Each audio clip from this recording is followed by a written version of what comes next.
Live mula sa GMA Network Center, ito ang 24 Oras.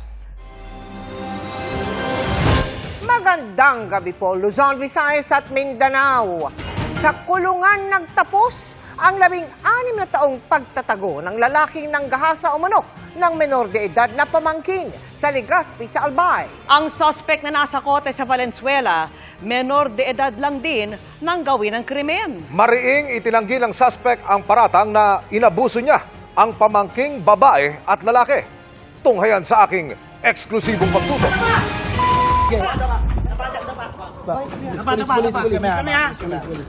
Ito ang tiyempong inabangan ng mga pulis. Ang paglabas ng gate ng lalaking subject ng warrant of arrest. Hindi po. Ano pangalan mo? Ano? Tuwa pa ka sabi. Ano pa ka sabi? Hindi naman ako. Ikaw na nga. Dapa. Dinakip ng PNP CIDG ang lalaki sa isang bodega sa Valenzuela kahapon dahil sa kasong rape sa Legazpi, Albay. At sa investigasyon ng CIDG, nangyari ang umano'y mga insidente ng panggagahasa. May 16 na taon na ang nakakaraan. Nirape niya ang kanyang pamangkin who is 9 years old during that time at ang suspect natin is 14 years old. So he went into hiding dito sa NCR for 16 years. Bukod sa anak na babae ng kanyang kapatid, sinasabing pinagsamantalahan din daw ng suspect ang isa pa nitong pamangking lalaki. We have received unverified information that he has a pending case of another rape. However, iba to because it is a rape that involves another male human being. So sa batas natin, it was still considered rape under Article 266-E ng Revised Penal Code. Nakausap ko ang suspect kanina. Hindi ko na po maalala, sir. Bakit? Tagal na po yun. Siguro ang edad ko nun 14 ata. Hindi ko na maalala, sir. Hingi ako ng tawad. Dadalhin sa Albay ang suspect kung saan siya sinampahan ng kaso. Paalala naman ng CIDG sa publiko. Ingatan po natin yung mga anak natin, lalo na pag mga babae. Kung titignan nyo, hindi lang po babae ang ginagahasa. Ibang-iba na po ngayon ang panahon natin. Pati pong mga lalaki na ngayon ay ginagahasa. Para sa GMA Integrated News, Emilio Sumangil, nakatutok 24 oras. Bigong nadatnan ng mga pulis si Porac Mayor Jaime Capil sa kanyang tahanan sa Pampanga para sana silbihan ng arrest warrant kaugnay ng pagkakasangkot umano sa iligal na pogo. Pero ang giit niya, hindi siya nagtatago. Nakatutok si Jonathan Andal. Kinatok kagabi ng Porac Police ang bahay ni Mayor Jaime Capil ng Porac, Pampanga para isilbi ang arrest warrant sa alkalde pero wala silang nadatnan. 30 minutes silang nando na wala namang humarap sa kanila. Nakalakong gate. Kaninang umaga sa flag racing, pumunta rin kami doon. Again, hindi rin po natin inabutan sa munisipyo. Ongoing din yung pag-reach out namin sa kanya. Nasaan siya? Available naman yung kanyang kaso. Noong Biyernes, nag-issue ang Pasig RTC ng arrest warrant kay Mayor Capil para sa 7 count ng graft. Ayon sa pulisya, kaugnay ito ng umano'y koneksyon ng alkalde sa Lucky South 99, ang pinakamalaking pogo na ni-raid ng mga otoridad na nag-operate sa bayan ng Porac. Si Capil ang ikalawang mayor na ipinaaresto dahil sa pogo, kasunod ni Alice Go na dating mayor ng Bamban, Tarlac. Sabi ni DILG Secretary John Vic Remulla, nasa Pilipinas lang si Mayor Capil at nagparamdam na raw na susuko. He has sent surrender feelers to the PNP. We will know within this week kung mag-surrender siya. Kung hindi, umpisa na namin yung intensive manhunt para sa kanya. Sa isang pahayag, sinabi ni Mayor Capil na hindi siya nagtatago at hindi tumatakas sa proseso ng batas. Sinisimulan na raw nila ang proseso ng pagpiyansa. Kaninang umaga pa raw nila ito inaayos sa korte pero may proseso pa raw na kailangang gawin. Nitong Abril, sinibak ng ombudsman si Mayor Capil dahil sa gross neglect of duty. Nang payagan umano niya na mag-operate ang Lucky South 99 kahit pa may mga derogatory at nakakaalarma ng ulat ng illegal na aktibidad doon. At kahit pa may rekomendasyon na ritong non-renewal ng business permit mula sa joint inspection team na kanya mismong binuo. Ang desisyon noon ng ombudsman may kasamang perpetual disqualification o habang buhay na hindi na pwedeng humawak ng anumang posisyon sa gobyerno. Nakapaghain na sa Court of Appeals ang kampo ni Capil sa kasong ito. Pero nitong 2025 elections, nanalo ulit si Capil bilang mayor ng Porac. Matapos ang eleksyon, May 29, COMELEC naman ang nag-disqualify kay Capil at nagdesisyong ituring na stray o hindi dapat bilangin ang mga nakuha nitong boto. Pero sabi noon ng COMELEC, hindi immediately executory o hindi agad-agad ipatutupad ang kanilang desisyon dahil pwede pa raw namang mag-motion for reconsideration si Capil. Ayon sa abogado ni Capil, nakapag-file na sila ng motion for reconsideration na tinaantay pa ang desisyon ng COMELEC. Humingi kami ng update sa COMELEC ukol sa apela ni Capil pero hindi pa tumutugon ng komisyon. Para sa GMA Integrated News, Jonathan Andal, nakatutok, 24 oras.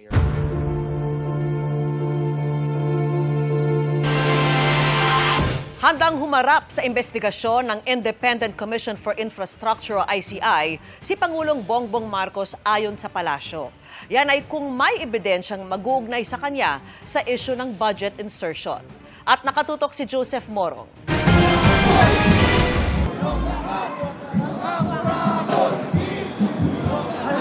Nasaan ang malalaking isda? Yan ang tanong ng mga nagrally laban sa mga maanumalyang flood control projects. At ngayong inakusahan na rin si Pangulong Bongbong Marcos ni dating ako Bicol Party List Representative Saldi Co ng pag-uutos ng insertion. Sinabi ng Malacanang na handang humarap ang Pangulo sa Independent Commission for Infrastructure o ICI kung may ebidensya. Is the President willing to appear before the ICI if there will be evidence that will link him to those issues? Ang ICI po ay isang independent commission. Kung ano po ang maibibigay sa kanilang maliwanag na ebidensya, wala naman pong pagtututol ang Pangulo dyan. Hiningan pa namin ng pahayagang ICI sa pangatlong meeting ng Technical Working Group ng Komisyon para pag-usapan kung paano mababawi ang mga ari-arian ng mga sangkot sa anomalya. Binigyan diin ni Commissioner at dating Public Works Secretary Rogelio Singson ang pagpapanagot sa mga sangkot. The demand is still very strong for people who are involved I'd like to see them in jail.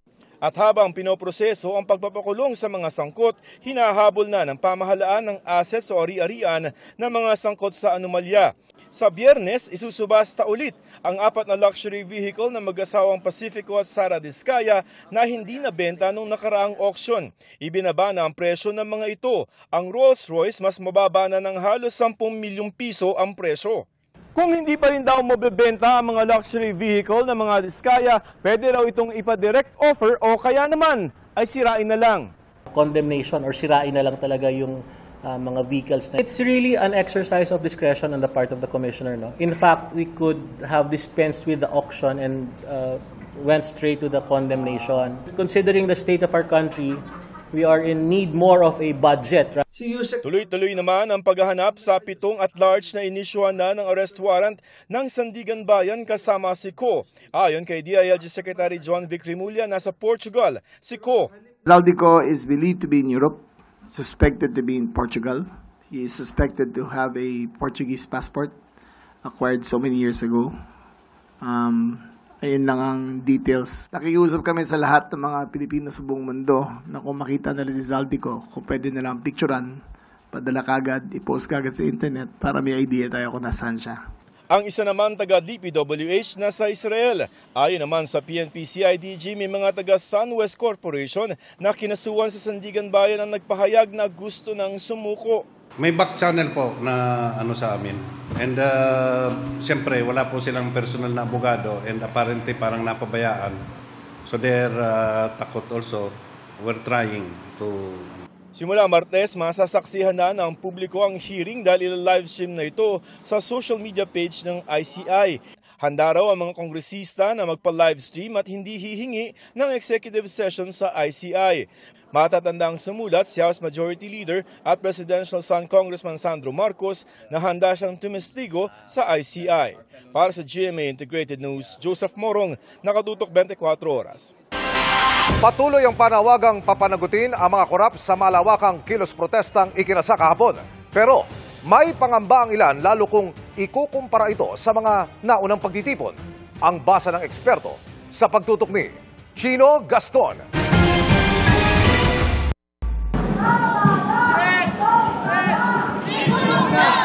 Muling nilahukan ng libo-libo ang pinakahuling protesta kontra katiwalian na isinabay sa araw ng kapanganakan ni Gat Andres Bonifacio. Bumuhos pa rin ang panawagang panagutin ang mga kurakot pero may pangamba ang ilang lumahok. What scares me the most is this. Many are starting to forget why we are angry. People have gone silent, not because they do not care, but because they have lost the belief that change will ever come. And every time we stay quiet, corruption wins. And when corruption wins, yung mga nakaupo lang ang nananalo. Sila na ang nabubusog. Sila ang nakakauwi sa mga mansyon sa Amerika. Sila ang nakakabili ng designer bags. Habang ang taong ng bayan lumulubog sa baha, sa utang at sa kahirapan. Ang pangamba, tila sinasalamin din ng bilang ng mga dumalo na tila mas kaunti sa mas naunang malawakang protesta kontra katiwalian. Noong September 21, 50,000 ang dumalo sa Luneta pa lang, habang 15,000 sa EDSA. Noong November 16 at 17 naman, hanggang 600,000 ang dumalo sa pagtitipon sa Luneta. Pero ang dumalo kahapon, hindi lalagpas ng 20,000 sa tansya ng Department of Interior and Local Government. Sa People Power Monument po ay at its peak mga 6,000. Sa Luneta ay 3,000. Sa Liwasang Bonifacio ay 1,000, 800 to 1,000. At its peak sa Mendiola on the first wave ay 2,000. And second wave ay 200. So, meron pang ibang mga scattered all around Luzon and Cebu and other places. Tulong na yan! Ayon sa isang analyst, posibleng maaring meron na aniyang rally fatigue. Yung tinatawagan na rally fatigue. Kasi nagkaroon na po tayo ng serye in a span of few months. Nagkaroon na po tayo ng maraming rallies. Hindi lamang po sa EDSA Ginanap, sa EDSA Ortigas, kundi pati na rin sa Luneta, sa Liwasang Bonifacio, kung saan-saan pa. Posible ring may epekto ang mga hakbang kamakailan para habulin ang mga sangkot. Nakikita nila gumagalaw naman, nagre-respond din naman yung administrasyon. Kaya yung iba sa mga siguro satisfied na. Pero hinihintay natin yung big fish. So far, ang mga nahuhuli lang po yung mga yung mga sapsap, mga tawilis at kilis. Hindi naman nagkagulo sa mga pagkilos kahapon na mahigpit na binantayan ng mga otoridad. Hindi tulad noong September 21 nang may sumiklab na gulo sa mga kalsada malapit sa Malacanang. 100% po na walang nasaktan, walang acts of violence, walang hooliganism, walang anarchy. Your cooperation, your orderly conduct, and your respect for the security guidelines greatly contributed to the peaceful outcome of the event. Para sa GMA Integrated News, Chino Gaston nakatutok, 24 oras. Sinalakay sa Maynila ang 2 tindahan na nagbebenta umano ng puslit at hindi rehistradong vape, device at vape products. Mahigit na 200,000 pisong halaga ng bawal na produktong nakuha. Huli rin ang 2 may-ari ng tindahan. Nakatutok si John Consulta, exclusive. Pagkakuha ng senya sa kanilang undercover, kumilos na mga tauhan ng DTI at NBI Dangerous Drugs Division. Huli sila sa akto habang nagbebenta ng unregistered vape device at vape juice sa 2 tindahan sa Maynila. Ayon sa NBI, nagsagawa sila ng surveillance at test buy sa mga tindahan matapos matimbrehan na nagbebenta ang mga ito ng mga umano'y mga smuggled at di-rehistradong vape device at vape products na may panganib na dala sa mga gagamit nito. This particular vape device that they're selling, pwede mo siyang lagyan ng cannabinoid, or whatever chemicals, so dangerous drugs, without us knowing, especially the parents nga, they would just think na yung anak nila ay nagbe-vape lang, without knowing na nalululong na to sa illegal na droga. Pag hindi siya registered sa DTI natin, it means that hindi siya pumasa or it didn't pass through the safety and quality evaluation ng DTI. 800 piraso ng unregistered vape devices at vape juices na nagkakahalaga ng 250,000 pesos ang kinumpiska ng mga otoridad. Wala pang pahayag ang may-ari ng 2 tindahan na naharap sa patong-patong na reklamo. We filed cases of violation of Republic Act 11900. No? Ito yung vape law and of course the Consumer Act. Sinisika pa namin makuna ng pahayag ang inarestong empleyado na nasa kustudiya ng NBI. Para sa GMA Integrated News, John Consulta, nakatutok 24 oras. Minamadali na ng Senate Committee on Finance ang pag-amyenda sa panukalang 2026 budget para hindi i-reenact o ulitin ang national budget ngayong taon. Sa gitna po yan ng suspensyon ng sesyon sa Senado matapos magkasunog sa Senate building kahapon. Nakatutok si Maki Pulido. Gipit na nga ang schedule na suspindi pa ang Senate session ngayong araw matapos magkasunog kahapon sa third floor ng Senate building. Nag-inspeksyon lang muna kanina si Senate President Tito Soto para alamin ang tindi ng pinsala ng sunog. Kahit na holiday bukas sa Pasay City dahil Pasay Day, papasok ang mga senador para sa pagpapatuloy ng period of amendments. Paspasan na ayon kay Senate Committee on Finance Chairperson Senator Sherwin Gatchalian para maiwasan ang re-enacted budget. Kung walang aberya, inaasahang simula ng bicameral conference sa December 11 at mapirmahan ang BICAM report ng December 16 o isang araw bago ang Senate Christmas break.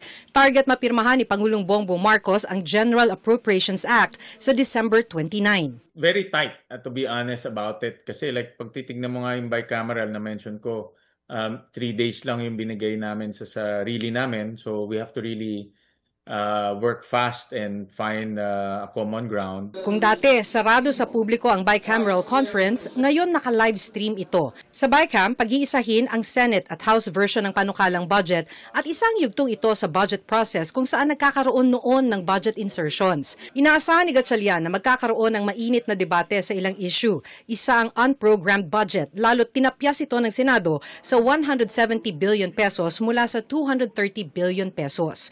Posible ring pagtalunan ang dagdag na budget para sa rehabilitasyon ng mga probinsyang nasalanta ng mga bagyo. Para matapos ang BICAM sa loob ng 3 araw, gusto ni Gatchalian limitahan ang diskusyon sa mga pagkakaiba lang ng House at Senate version. So I would suggest dahil naka-upload naman nito sa website at yung Senate third reading version at kung ano yung mga differences doon, yun na lang ang pag-uusapan. I would propose na ganun na lang. Na wala na tayong pag-uusapan outside of those. Kung hindi, talaga magiging unwieldy. Iniimbestigahan pa ang sanhi ng sunog sa third floor ng Senate building. Nang apulahin ng mga bumbero ang sunog, nag-leak ang tubig sa session hall pati sa ibang bahagi ng gusali. Pero kaninang tanghali, bukas na mga ilaw sa session hall at meron na ring air conditioning. Pinatutuyo na lang ang carpet at chine-check ang mga nabasang electrical wiring. Para sa GMA Integrated News, Maki Pulido, nakatutok 24 oras. Nasa 30 luxury vehicle ang inuli at inimpound ng Land Transportation Office dahil paso na o wala umunong rehistro. May ilan ding walang lisensya ang nagmamaneho. Nakatutok si Dano Tingkungko. Mula Biyernes hanggang kahapon, hindi nabababa sa 30 luxury vehicle ang inimpound ng Land Transportation Office. Lahat ng ito ayon sa LTO, wala o paso na ang rehistro. 3 sa bawat 10 naman ang nahulihan ng walang lisensya ang nagmamaneho. Magtataka kayo, ang mahal-mahal na sasakyan, walang rehistro. Pangalawa, walang driver's license ang karamihan. Kaya po talagang ini-impound. Dahil impoundable offense ang pagmamaneho ng sasakyang paso ang rehistro, walang ibang sunod na hakbang ang mga may-ari ng mga sasakyan kundi ayusin sa LTO ang mga papeles ng kanilang mga sasakyan bago mabawi ito. Wala namang sasakyang pag-aari ng politiko o celebrity sa mga hinuli nitong weekend. Puro pribadong individual ito, kabilang ang isang minamaneho ng isang Chinese at isang dala ng isang Estonian. 3 naman sa mga nahuli ang isinasa ilalim sa mas masusing verifikasyon para malaman kung smuggled o hindi. Lahat po ito unregistered at karamihan po dito wala po silang daladalang kopya ng papel nila ng sasakyan. May gadget kami, computer kami dala, so alam namin ho eh. Palaisipan daw sa LTO ang dami ng mga nahuhuling luxury vehicle na wala o paso na ang rehistro. Nilinaw din ng LTO na wala silang espesyal na operasyon laban sa mga luxury vehicle. Bahagi lang nila ito ng regular nilang operasyon. Pero hindi maikakailang kumpara ngayon, maraming enforcer ang ilang sa mga mamahaling sasakyan dahil sa posibilidad na makasita ng politiko. Dati, hindi striktong nai-enforce yung batas. Takot sila na tanungin kasi minsan syempre may mga kilalang tao. Iba yung pagmapara mo luxury vehicle, minsan politiko o minsan mataas ang katungkulan sa gobyerno, nai-intimidate lahat. Kaya sinimulan ko yung paghuli. Para mabawi ng mga may-ari ang kanilang mga sasakyan, kailangan nilang ayusin ang rehistro at bayaran muna ang mga karampatang multa sa LTO na 10,000 piso pataas. Kailangan nung patunayan nila yung ownership nila dun sa sasakyan. Titingnan po natin yung legalidad. Na paano, kasi kung wala kang proof of ownership, ba't namin bibigay yung kotse sa'yo? Kung hindi mapatunayan ng magpapakilalang may-ari na kanila ang sasakyan, hahanapin ng LTO ang may-ari sa loob ng nakatakdang panahon. Kung lumagpas sa deadline ay posibleng ipasubasta ang sasakyan. Para sa GMA Integrated News, Dano Tingkung ko, nakatutok 24 oras. Good evening mga kapuso! December na! Ramdam niyo na ba ang simoy ng Kapaskuhan? Ang ilang Sparkle Stars hindi na maitago ang excitement na makapagdiwang kasama ang kanilang pamilya. Ang kanilang holiday ganap, ichichika ni Athene Imperial. Christmas is just around the corner, kaya kanya-kanyang plano na for the holidays ang ilang Sparkle Stars na dumalo kanina sa isang Thanksgiving lunch. Si Ara San Agustin gusto raw ng intimate dinner kasama ang kanyang pamilya sa Pasko. Gusto ko umuwi yung daddy ko and makita ko siya ulit. Gusto namin sa bahay lang, maghahanda lang kami ng konting pagkain, play jazz Christmas music, enjoy the food, watch TV with the family. Magiging abala naman sa parating na Pasko si Isabel Ortega, pero may plans pa rin siya kung paano makakapag-quality time kasama ang pamilya. Sa mismong Pasko, working tayo. Yung pinaka-plans ko talaga is after Christmas na. So, sa New Year, mag-abroad kami ng family ko. Si Julian San Jose, bukod sa planong simpleng Christmas celebration, simple lang din daw ang wish para sa kanyang pamilya at kanyang career. Maging healthy lang ang family ko. Siyempre, yung bigyan pa ako ni Lord ng mas maraming lakas. Yan, para makapagtrabaho, more wisdom to write more songs. No other place like home naman ang peg sa Pasko ni Max Collins. The whole year bumabiyahe ako, so gusto ko lang talaga mag-spend ng Christmas sa bahay kasama yung pamilya ko, with my son, and just enjoy, simple lang. Excited na rin sa Pasko si Shuvi Etrata dahil ngayong taon, plano niya raw maging Santa Claus sa kanyang pamilya. Masaya ako kasi ito yung time na medyo mabibigyan ko sila ng mas maraming blessings. Athena Imperial updated sa Showbiz Happenings.